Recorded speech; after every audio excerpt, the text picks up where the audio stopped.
Hello friends, இந்த வீடியோவில் வீட்டில் இருக்கக்கூடிய சில பொருட்கள் மட்டும் வச்சு நல்ல ஒரு சூப்பரான ஸ்வீட் செஞ்சு வீக்கெண்டில் ஃபேமிலியோட என்ஜாய் பண்ணோம் அப்படின்னு நினச்சிங்கன்னா இந்த ஸ்வீட் வந்து நீங்கள் கண்டிப்பாக ட்ரை பண்ணலாம். ஏன்னா அது நிறைய பேருக்கு ஃபேவரட்டான கேரட் அல்வா எப்படி பண்ணுறதுன்னு தான் இந்த வீடியோவில் பார்க்க போகிறோம். இது பண்ணுறது ஈஸி, தேவைப்படுற இன்க்ரீடியண்ட்டும் கம்மி தான். பட் டைம் தான் கொஞ்சம் அதிகமாகும். அதனால தான் வீக்கெண்டில் வந்து இதை ட்ரை பண்ணிங்க அப்படின்னா நீங்களும் வந்து ஈஸியாக ப்ரிப்பேர் பண்ணலாம் அண்ட் எல்லாரோடையும் சேர்ந்தும் சாப்பிட்லாம். ஸோ இந்த கேரட் அல்வா எப்படி பண்ணுறது அப்படின்னு பார்க்குறதுக்கு முன்னாடி நீங்கள் இன்னும் சேனலுக்கு சப்ஸ்கிரைப் பண்ணலைன்னா பண்ணிக்கோங்க. கூடவே வர பெல் சிம்பிள் கிளிக் பண்ணிக்கோங்க. அண்ட் மறக்காமல் வீடியோக்கு லைக் பண்ணிவிட்டு யாருக்கு ஷேர் பண்ணணுமோ அவங்களுக்கு ஷேர் பண்ணிட்டேன் அப்படின்னு ஒரு கமெண்ட் பண்ணுங்கள். அண்ட் வேறு என்ன ரெசிபி வேணும் அப்படின்னும் மறக்காமல் கமெண்ட்டில் சொல்லுங்கள். இப்போ வாங்க இந்த கேரட் அல்வா எப்படி பண்ணுறதுன்னு பார்க்கலாம்.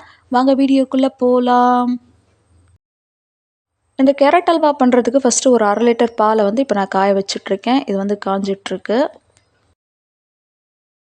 அடுத்ததாக 1/2 கிலோ அளவுக்கு கேரட் வந்து இந்த மாதிரி நான் பொடியாக துருவி எடுத்து வச்சுருக்கேன். உங்களுக்கு எவ்வளோ தேவையோ அவ்வளோ எடுத்துக்கலாம். எவ்வளோ கேரட் எடுக்கிறீங்களோ அவ்வளோ பால் எடுக்கணும். நான் 1/2 கிலோ கேரட்க்கு 1/2 லிட்டர் பால் எடுத்திருக்கேன். இப்போ இந்த கேரட் அல்வா பண்ணுறதுக்கு ஒரு பேனில் இந்த மாதிரி அகலமாக இருக்கக்கூடிய பேன் வச்சுக்கிட்டிங்கன்னா நல்லாயிருக்கும். இதில் வந்து ஃபஸ்ட்டு ஒரு 2 டேபிள் ஸ்பூன் அளவுக்கு நெய் சேர்த்துக்கலாம். இதை நீங்கள் ஃபுல்லாகவே வந்து ஆயில்லையும் பண்ணலாம். நான் 2 டேபிள் ஸ்பூன் நெய் கூடவே வந்து ஒரு 2 டேபிள் ஸ்பூன் அளவுக்கு சன்ஃப்ளவர் ஆயில் வந்து சேர்த்துருக்கேன். நீங்கள் இதை ஃபுல்லாக நெய்லேயும் பண்ணலாம், இல்லை ஃபுல்லாக ஆயில்லையும் பண்ணலாம், இல்லை மிக்ஸ் பண்ணியும் பண்ணலாம்.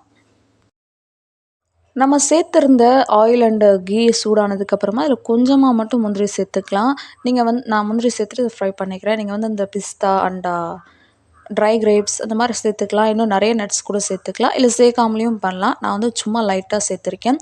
சேர்த்துட்டு இது ஒரு 1 மினிட் மட்டும் ஃப்ரை பண்ணிவிட்டு இதை வந்து இப்போ தனியாக எடுத்து வச்சுக்கலாம். அடுத்ததாக அதே நெய்யில் வந்து நம்ம ஏற்கனவே துருவி எடுத்து வச்சுருக்கக்கூடிய கேரட்டை வந்து இதில் சேர்த்துக்கலாம். இது சேர்க்குறப்போ அதிகமாக இருக்கிற மாதிரி தான் தெரியும். பட் நம்ம குக் பண்ணதுக்கப்புறமா இதில் பாதி தான் வந்து நமக்கு கிடைக்கும்.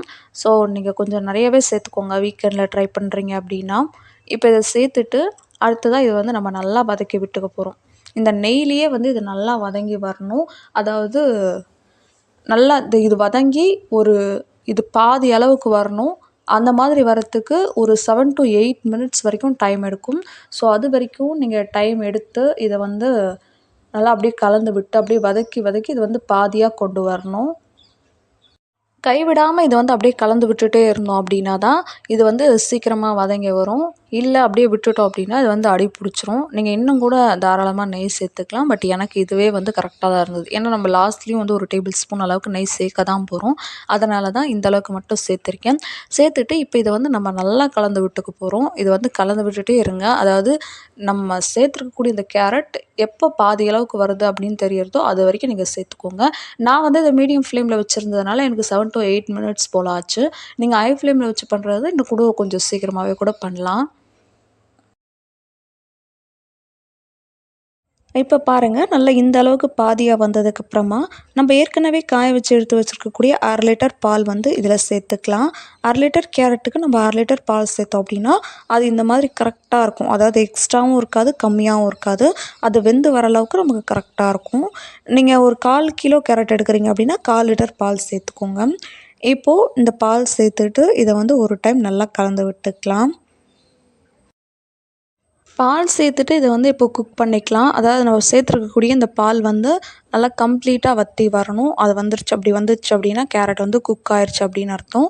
அப்படி வர்றதுக்கு நமக்கு ஒரு 5 to 7 மினிட்ஸ் வரைக்கும் எடுக்கும். இப்போ பாருங்கள், இந்த அளவுக்கு வந்திருக்கு. இன்னும் ஒரு 1 நிமிஷத்துக்கு வந்து இதை அப்படியே குக் பண்ணிக்கலாம், நல்லா கலந்து விட்டுட்டு. இது கம்ப்ளீட்டாக குக் ஆனதுக்கப்புறமா இதில் வந்து 200 கிராம் அளவுக்கு சுகர் சேர்த்துக்கலாம். 1/2 கிலோ கேரட் அண்ட் 1/2 லிட்டர் பால் கூடவே வந்து 200 கிராம் சுகர் சேர்த்துருக்கேன். இது வந்து கரெக்டான ஸ்வீட்னஸில் இருக்கும். நீங்கள் அதிகமாக வேணும் அப்படின்னு நினச்சிங்கன்னா இன்னொரு 50 கிராம் சேர்த்து கூட நீங்கள் சுகர் சேர்த்துக்கலாம். இப்போது இந்த சர்க்கரை சேர்த்துட்டு இது வந்து நல்லா கலந்து விட்டுக்கணும். அதாவது இந்த சுகர் வந்து நல்லா மெல்ட் ஆகி இதோடு சேர்ந்து குக் ஆகி வரணும். ஸோ இது வந்து மெல்ட் ஆகிறது ஒரு 2 மினிட்ஸ் ஆகும். அதோடு சேர்ந்து குக் ஆகி வரத்துக்கு இன்னொரு 5 மினிட்ஸ் போல் ஆகும். இப்போ இதை வந்து நல்லா கலந்து விட்டுக்கலாம். இப்போ பாருங்கள், இது வந்து நல்லா மெல்ட் ஆகிடுச்சு. இப்போ வந்து நல்லா குக் ஆக ஸ்டார்ட் ஆகிருக்கு. பாருங்கள். இந்த மாதிரி அப்பப்போ நல்லா கலந்து விட்டு இதை குக் பண்ணிக்கோங்க. அப்படியே விட்டுட்டோம் அப்படின்னா சுகர் அப்படின்றதுனால ஈஸியாக வந்து அடி பிடிக்க ஆரம்பிச்சிரும். அதனால் கொஞ்சம் கலந்து விட்டுட்டே இருங்க.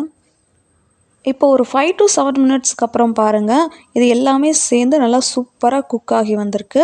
இந்த சுகர் சிரப் வந்து ஃபுல்லாகவே வந்து கம்ப்ளீட்டாக இதோட சேர்ந்து குக் ஆகிடுச்சு.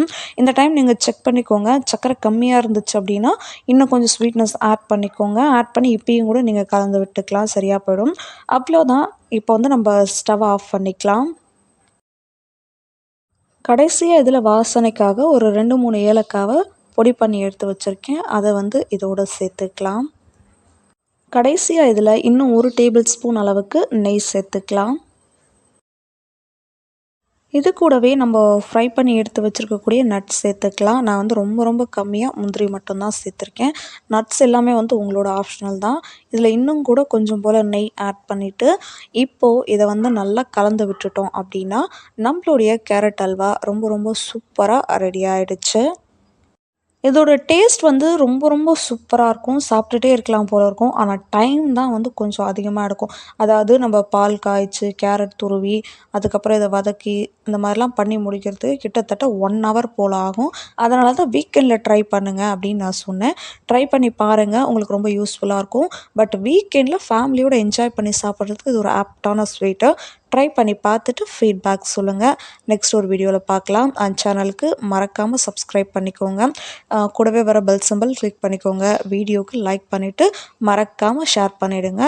வேறு என்ன ரெசிபி வேணும் அப்படின்னு கமெண்ட்டில் சொல்லுங்கள். பாய்.